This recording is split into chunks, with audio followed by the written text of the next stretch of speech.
Bonjour à tous et à toutes et bienvenue dans notre Académie Filmed en ligne. Pour ceux qui nous rejoignent pour la première fois, sachez que nous organisons ici chaque jour des webinars de formation au format 30 minutes afin que vous puissiez continuer à vous former et ce malgré le confinement. Sous vos yeux, le programme de la semaine prochaine. Donc exactement de la même manière, des sessions chaque jour à 16h et ou à 17h. Et la semaine prochaine, une session en français, mercredi à 17h, avec le docteur Valérie Philippot. Si vous souhaitez revoir une session ou tout simplement pour vous connecter aux futures sessions, tout se passe sur notre site internet www.filmed.com. Nous vous invitons à vous connecter au Pro Access, à vous identifier, puis à choisir le webinar de votre choix. Aujourd'hui, nous avons la chance d'accueillir le docteur Christophe Dessouche de Marseille. Il est spécialisé en chirurgie plastique, reconstructive et esthétique à Marseille. Pour ceux qui ont eu la chance la semaine dernière d'assister au webinar, je sais qu'on a eu énormément de problèmes de connexion et toutes nos excuses. Donc pour ceux qui ont eu la chance d'assister à son webinar la semaine dernière, il nous a parlé du lip menu avec l'angle patient âgé et traitement de la zone périorale avec le produit Lips Soft. Aujourd'hui, le deuxième volet du lip menu. Cette fois-ci, il traitera un patient jeune, type millénial, toujours le tiers inférieur, à l'aiguille, avec le produit Art Filler Lips. Pour toutes vos questions, nous vous invitons à les poser en direct sur notre live chat. Docteur Dessouche prendra 5 à 10 minutes à la fin de la session pour y répondre. Docteur, c'est à vous. Merci Anne-Lise. Alors, donc je suis Christophe Dessouche, chirurgien plasticien sur Marseille. J'aime beaucoup injecter les lèvres et avec les produits Filorga. Et donc en fait, Filorga a augmenté sa gamme d'un nouveau produit qui est le produit Lipsoft, dont nous avons parlé la semaine dernière. Et si vous êtes intéressé, je vous invite à aller sur le site et vous pouvez assister à la rediffusion du dernier webinar qui est accessible en ligne. Donc ça, c'est la deuxième partie. On va traiter du Art Filler Lips, qui est un produit qui est beaucoup plus épais, qui permet d'avoir une meilleure projection et qui permet de répondre aux demandes des patientes qui veulent un résultat un peu plus spectaculaire qu'un résultat naturel. Donc, globalement, ce qui est important quand on réalise l'injection de lèvres, quel que soit le type de lèvres, quel que soit le résultat qu'on va obtenir, c'est d'essayer d'obtenir un résultat harmonieux. Vous voyez l'importance de la lèvre dans un visage avec cette photo d'Angelina Jolie, avec des lèvres qui sont beaucoup plus fines que ce qu'elle n'a d'habitude. Et ce qui est important dans cette photo, c'est que on comprend l'importance de la lèvre lorsqu'on regarde un visage.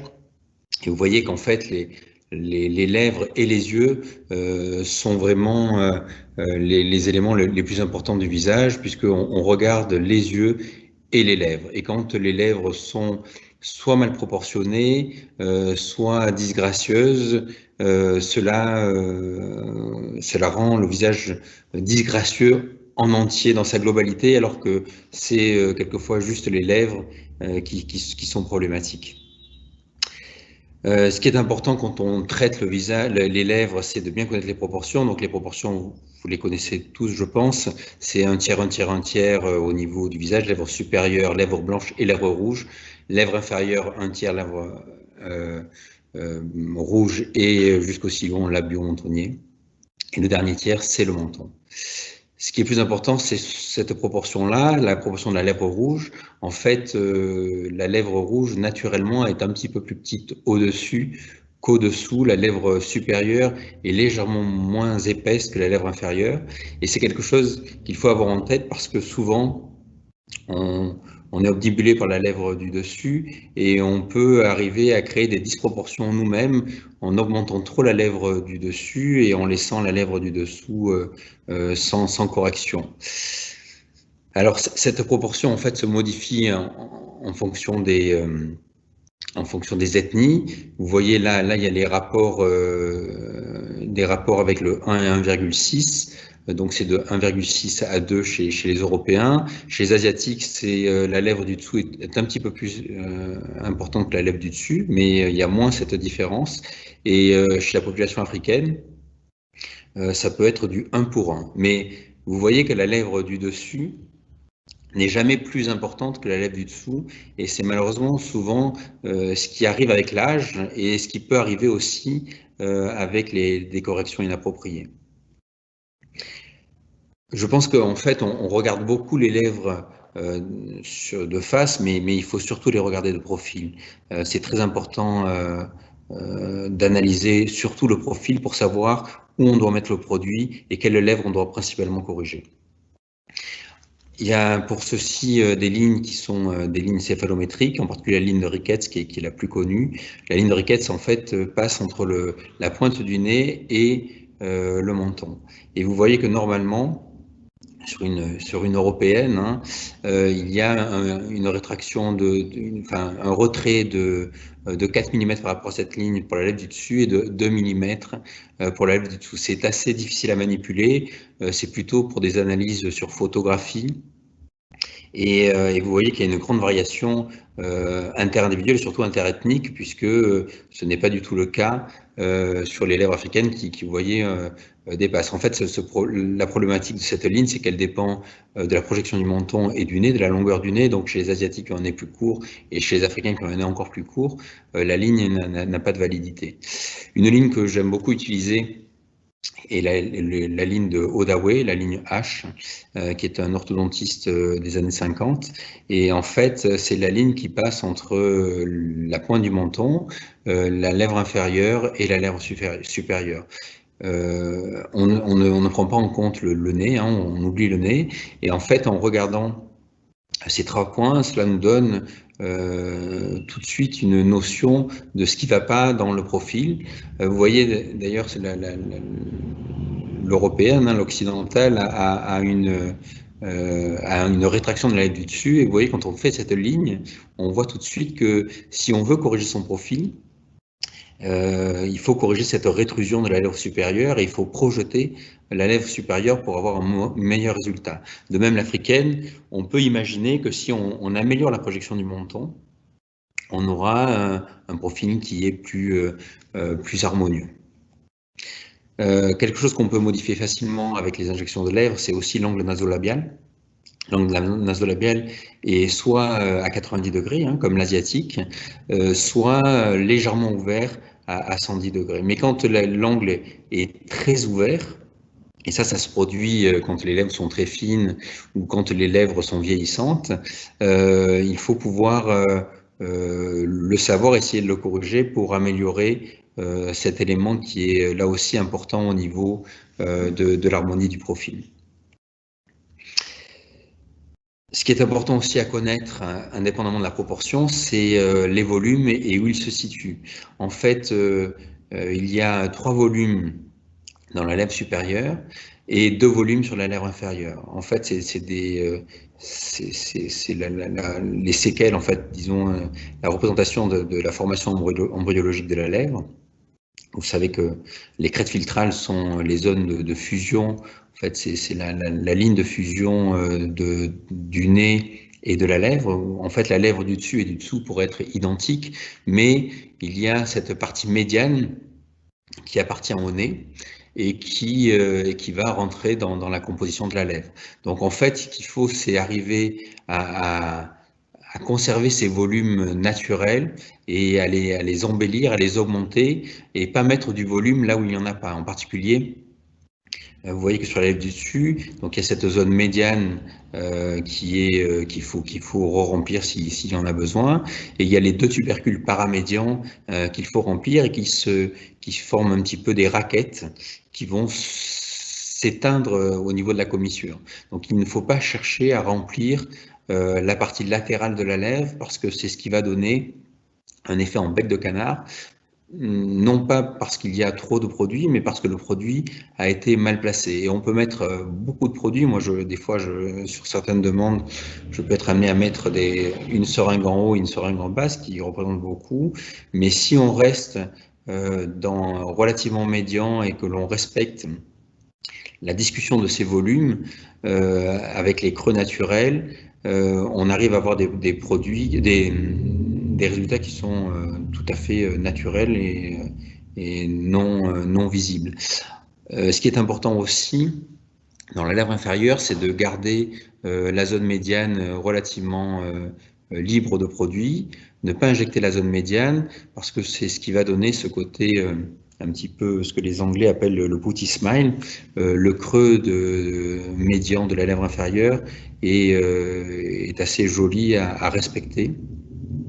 Et ça va là aussi permettre d'avoir une lèvre qui paraît beaucoup plus naturelle qu'une lèvre injectée de manière très régulière, aussi bien au niveau du dessus que du dessous. Voilà, c'est ce que je vous disais. Donc la demande est très forte au niveau des millénials. Hein. On a une grande partie de la patientèle qui s'est rajeunie grâce à cette demande de lèvres. Et il faut malgré tout, même si on écoute leurs demandes, il faut savoir faire des lèvres qui soient naturelles. C'est important pour les patientes, hein, bien sûr, mais pour nous, pour notre spécialité de manière générale, pour éviter que des bouches un petit peu difformes circulent et nous fassent une mauvaise publicité. Et souvent, les femmes sont très inquiètes quand on leur propose les injections de lèvres parce qu'elles pensent que les résultats vont être très visibles, alors qu'en fait, ça peut être, c'est quelque chose qui est souvent très naturel, mais malheureusement, les résultats naturels ne se voient pas, ils ne se voient que sur les photos avant-après. Et c'est pour ça qu'il est important pour nous tous d'avoir des résultats qui soient de bonne qualité et qui ne soient pas non naturels.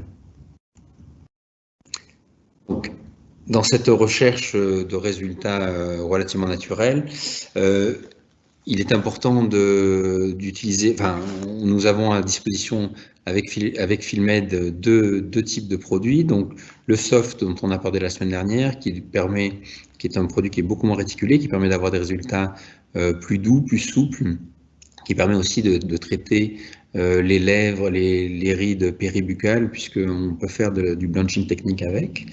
Et nous avons l'Artificial Lips, qui est un produit qui est beaucoup plus épais. Donc il va falloir injecter un petit peu plus profond et qui permet d'avoir de meilleures projections et un résultat plus spectaculaire. Donc voici l'idée. Hein, le premier permet d'embellir de manière subtile et le second permet de donner du volume et de corriger les problèmes. On pense tout de suite, quand on pense volume des lèvres, on pense effectivement aux femmes jeunes qui veulent du volume, mais on peut aussi l'utiliser chez les femmes âgées qui nécessitent une restructuration de leurs lèvres, parce qu'avec l'âge, vous le savez, hein, la lèvre musculaire involue, et des fois il est important de redonner du volume avec des produits qui sont très volumateurs.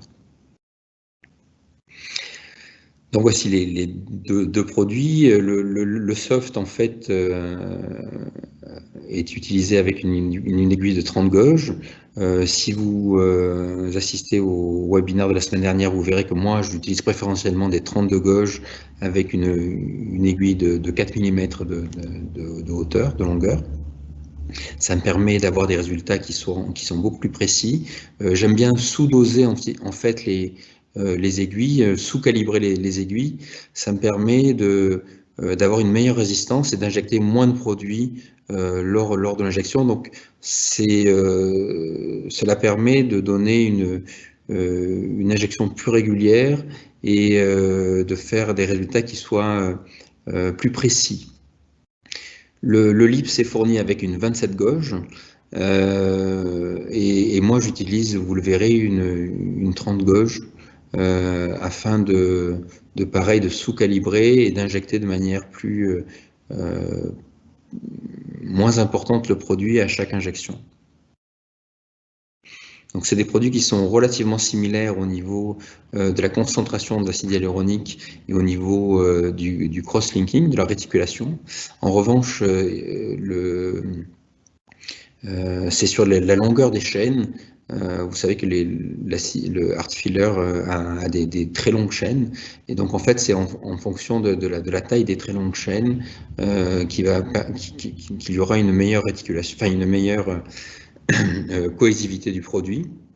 Et donc vous voyez que le G' est plus important avec le LIPS qu'avec le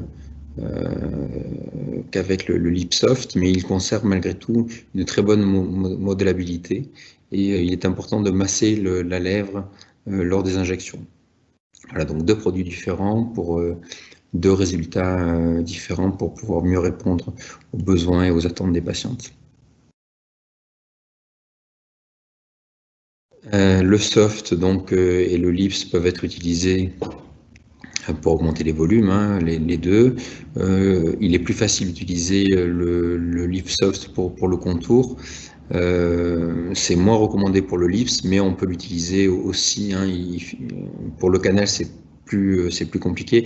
Il n'est pas recommandé de le mettre en superficiel, mais on peut le mettre dans la lèvre rouge au niveau du rebord supérieur, enfin en dessous du rebord de la lèvre supérieure, et ça permet d'améliorer le contour avec le lips là aussi.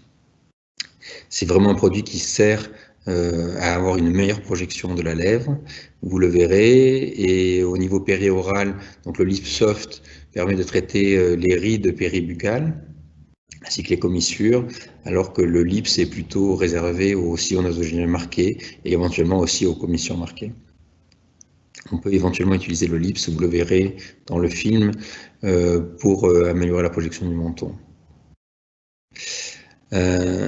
Donc là, c'est les zones de danger anatomique. En fait, c'est la zone de l'artère. En fait, l'artère labiale est une artère qui va passer en regard de la projection du vermillon, de la zone de la jonction entre la lèvre rouge et la lèvre blanche. Mais vous voyez, en fait, c'est très profond. Il est tout le temps à peu près à ce niveau-là, mais en profondeur. Donc, en fait, il est très superficiel au niveau muqueux, mais il est très profond au niveau musculaire. Et quand nous allons injecter, moi j'injecte préférentiellement au niveau de la jonction lèvre sèche, lèvre humide. Vous allez voir, pour pouvoir améliorer la projection. Et en fait, vous voyez, si on n'est pas très profond, on est toujours à distance. On est toujours à distance de la zone artérielle. Voici la première patiente qui sera en second sur le film. Donc en fait, vous voyez, elle ne voulait pas une grosse augmentation, elle était inquiète du fait d'avoir une grosse augmentation. Par contre, elle imaginait qu'elle avait un problème sur son profil, et donc on a convenu avec elle d'augmenter la lèvre inférieure, et vous voyez qu'on a réussi sur le profil à bien corriger la projection de la lèvre, en conservant sur la face un aspect très naturel des deux lèvres. Et ça a été grâce au lips qui est un produit qui est très réticulé. Vous voyez qu'on a utilisé une seule seringue, principalement sur la lèvre inférieure.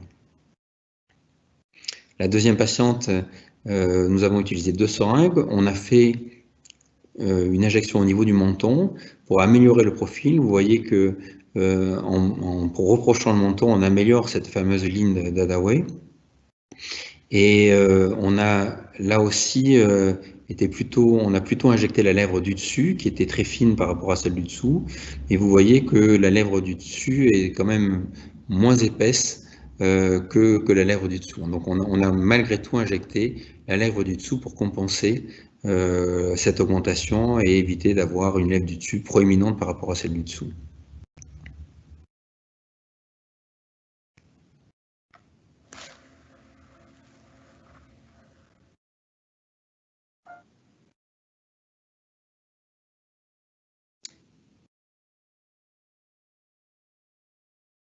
Donc voici l'injection. Donc ce qui est important, c'est de respecter, comme je vous ai dit, les volumes. Hein. Donc il y a les 3 volumes, le volume médian et les 2 volumes paramédians à respecter dans l'injection. Et moi, ce que je fais préférentiellement pour pouvoir améliorer la projection, c'est de commencer par injecter au niveau de la zone sèche et de la zone de la lèvre sèche et de la lèvre humide. En fait, ça permet d'avoir un contact plus précoce. Donc là, vous voyez, là, je fais la zone médiane avec une aiguille 30 de gauche. Je suis relativement superficiel, je suis un petit peu profond quand même, hein, je vais environ à 2-3 mm, mais je ne cherche pas à être vraiment très profond, pour 2 raisons. D'abord, au plus on va aller profond, au plus on risque de piquer l'artère labiale. Et l'autre raison, c'est qu'au plus on va être superficiel, enfin, au plus on va être proche de la peau, au moins on sera profond, au plus le résultat sera visible. Si on met le produit de manière assez profonde, on voit beaucoup moins de résultats et donc on est obligé de mettre plus de volume. Donc vous voyez, je commence par la zone au niveau de la jonction lèvre sèche lèvre humide et puis après progressivement je remonte pour faire comme un mur euh, et augmenter la projection. Bon, là, et ça c'est plutôt sur la zone inférieure. Donc là aussi, on respecte la ligne médiane, on essaye de ne pas mettre de produit dans la ligne médiane, et je vais injecter de bas en haut, de haut en bas pour la lèvre inférieure, euh, pour permettre une projection progressive de la lèvre et d'améliorer celle-ci. Et c'est d'éviter de mettre sur la partie latérale pour éviter un aspect peu naturel. Ah, donc, on va refaire cette projection au niveau de la jonction lèvre humide, et puis on va descendre pour augmenter cette projection progressive. On met relativement peu de produit et il faut bien s'aider par le massage. Hein. Le produit est un produit qui est quand même très facilement se modeler. Hop.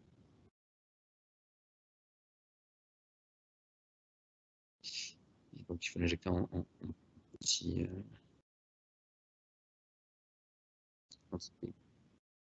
Ici, nous allons faire la commissure et qu'elle avait une commissure du fait de sa lèvre inférieure qui était un petit peu en arrière. Nous avions la commissure qui était marquée et qui était plutôt vers le bas.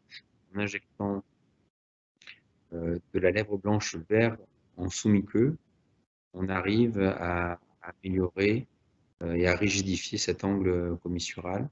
Là, j'ai rajouté aussi un petit peu au niveau de la partie inférieure de fil d'amertume pour renforcer et supporter la lèvre inférieure qui est un petit peu en retrait.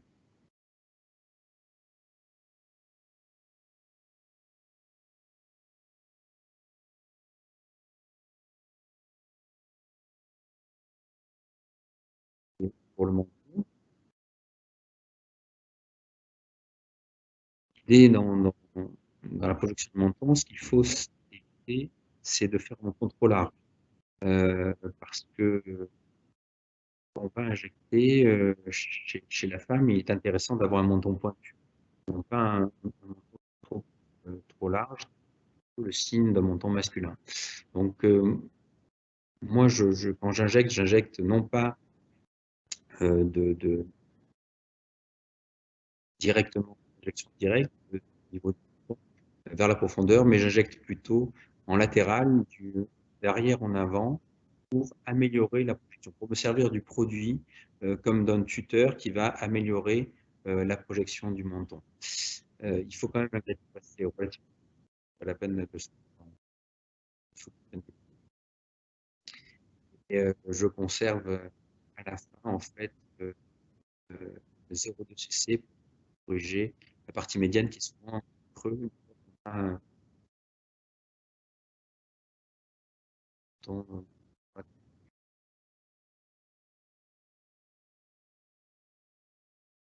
Ici, pareil, on injecte de l'arrière vers l'avant pour pouvoir nous servir du sens du produit pour supporter la projection du menton.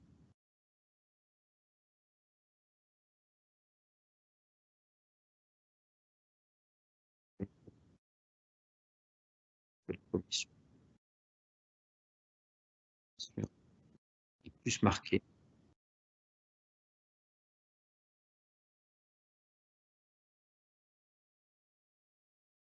Là, en revanche, je vais injecter la superficie vers la profondeur pour corriger la symphyse médiane qui se retrouve marquée par la projection du menton. C'est une zone qui consomme relativement beaucoup. On utilise 1 voire 2 seringues pour corriger des mentons rétrus. En tous les cas, il faut au moins avoir 1 millilitre pour avoir une bonne projection du menton, sinon le résultat est assez peu visible.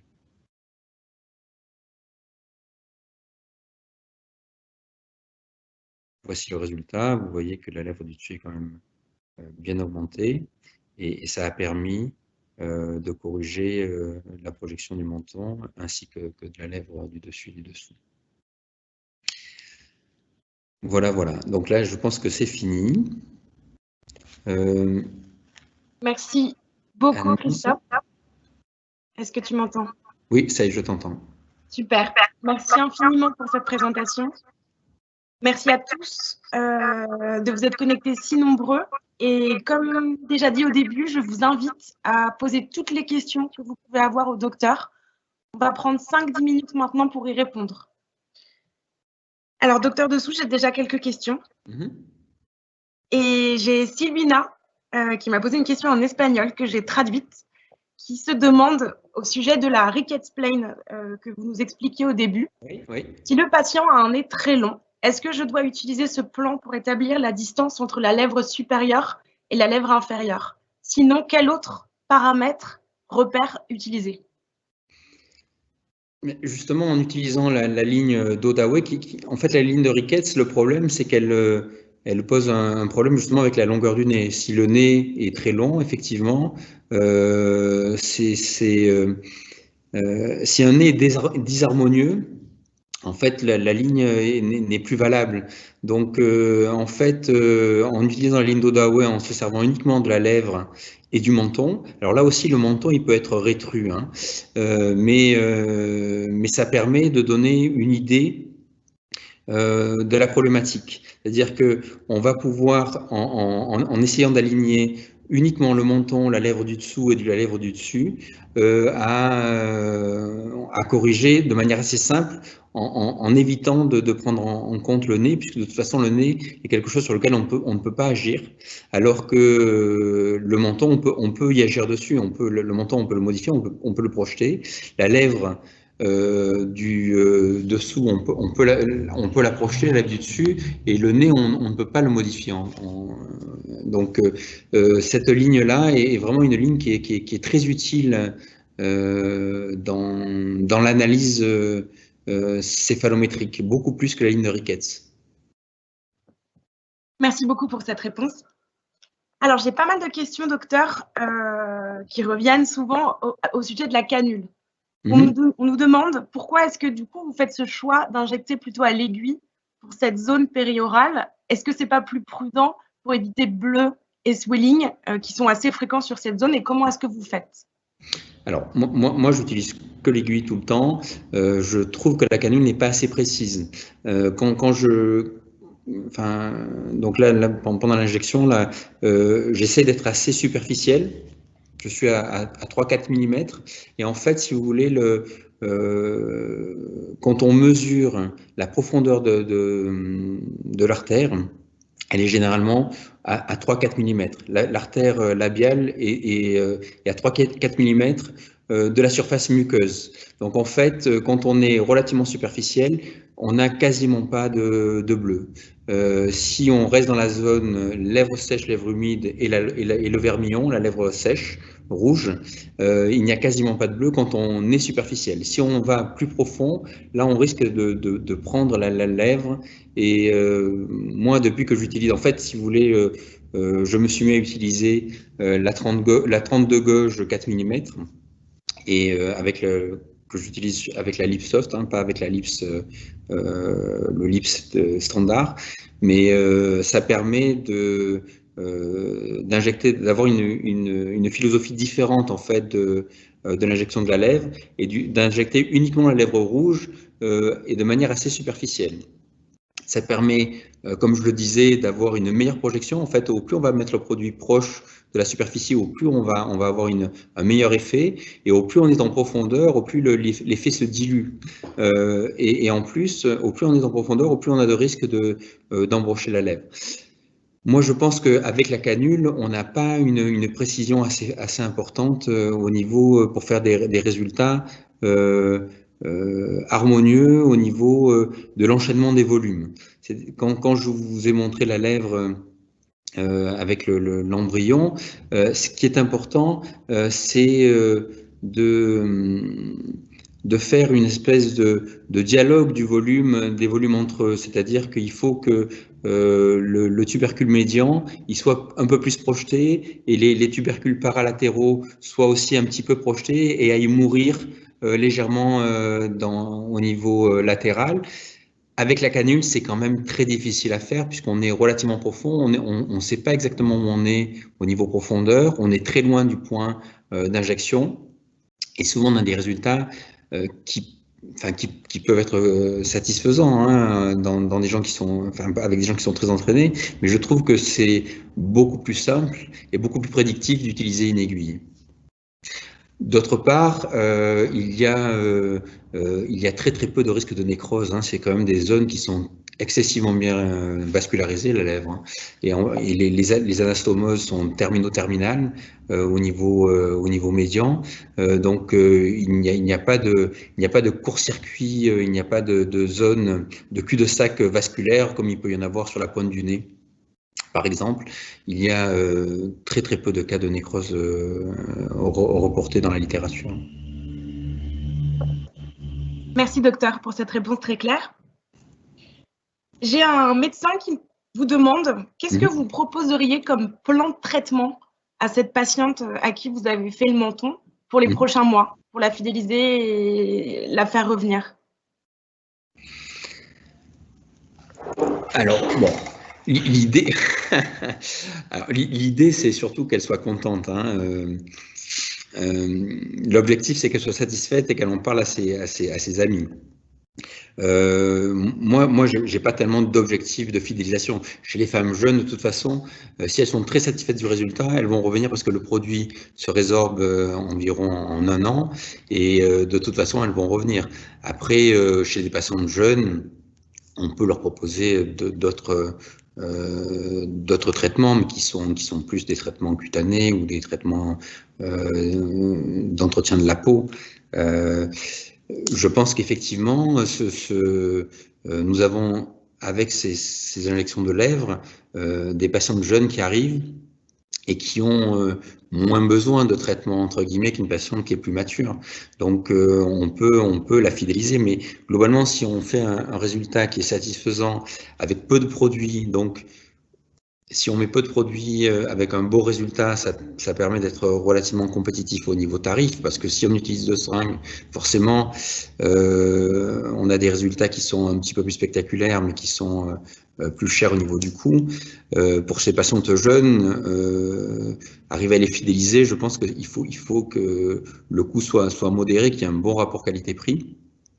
Et justement, en utilisant l'aiguille, en étant relativement superficiel, on arrive à utiliser peu de produits pour des résultats qui sont assez spectaculaires. Merci beaucoup, docteur Dessouche. Je vous en prie. J'ai une toute dernière question avant que nous clôturions ce live démo. Est-ce que vous injectez avec un anesthésiant? Alors, la plupart du temps, j'utilise la crème Amla. Uniquement de la crème AMLA, je ne fais pas de bloc. Je ne fais pas de bloc parce qu'en fait, d'abord, c'est quand même assez douloureux le bloc. Les injections à l'aiguille, c'est très sanglant. Ça allonge beaucoup le geste. Et souvent, en fait, ça va modifier. Il y a un effet moteur sur la lèvre supérieure en particulier. Et la lèvre perd son aspect et perd sa tonicité. Donc, je préfère utiliser de l'AMLA. Mais souvent, je le fais sans AMLA parce qu'en fait, surtout quand j'utilise les 32 gauges, et comme le produit a de l'anesthésiant, je commence par la lèvre charnue, la zone, la jonction lèvre blanche, lèvre sèche, lèvre humide. Et en fait, cette zone-là va s'anesthésier progressivement. La zone douloureuse, c'est le pourtour, le contour de lèvre, en particulier au niveau périnasal. Mais comme j'ai commencé par la lèvre rouge sèche, enfin la lèvre humide, et je suis remonté progressivement. Souvent, il y a un effet anesthésiant qui s'installe petit à petit. Et une fois que j'ai traité le volume au niveau des lèvres, je vais faire le contour. Et en fait, la partie douloureuse, qui est la partie de l'injection du contour, l'anesthésie de la seringue s'est installée et ce n'est plus du tout douloureux. Donc, la plupart du temps, je le fais sans anesthésie, paradoxalement. Et c'est assez bien supporté par les patientes. Parfait. Il est temps de nous quitter. Est-ce que vous avez, docteur, un dernier mot à ajouter avant que nous clôturions cette session? Écoutez, non, je pense qu'il faut être prudent dans nos injections. Il faut éviter de faire des injections, de mettre trop de volume. Ce que je n'ai pas précisé aussi, c'est que souvent, je fais revenir les patientes. Je le fais en 2 fois, c'est-à-dire que je n'utilise pas la totalité de la seringue, je garde 0,2 à 0,3 cc en plus pour les faire revenir et pour voir avec elles ce qu'il faut rajouter, parce que souvent il peut y avoir des asymétries qui sont souvent des asymétries préexistantes. Il y a énormément d'asymétries, en fait, en particulier à cause des problèmes dentaires. Dès qu'il y a une asymétrie dentaire, en fait, ça se voit au niveau de la lèvre. Mais les patients ne s'en rendent pas compte avant l'injection. Une fois qu'on a fait l'injection, l'asymétrie est plus visible pour tout le monde, hein, d'ailleurs, même pour nous. Mais c'est important de conserver un petit peu de produit pour pouvoir justement corriger ces asymétries et voir avec la patiente si elle veut en mettre plus, ou elle veut en mettre, et elle est plus maîtresse de son traitement. Et ça permet d'améliorer la satisfaction des patientes aussi, hein. Voilà. Merci infiniment, docteur Dessouche, pour la qualité de votre présentation. Comme je vous le disais en début de session, cette présentation sera disponible dès lundi en replay sur notre site internet, si vous souhaitez la revoir.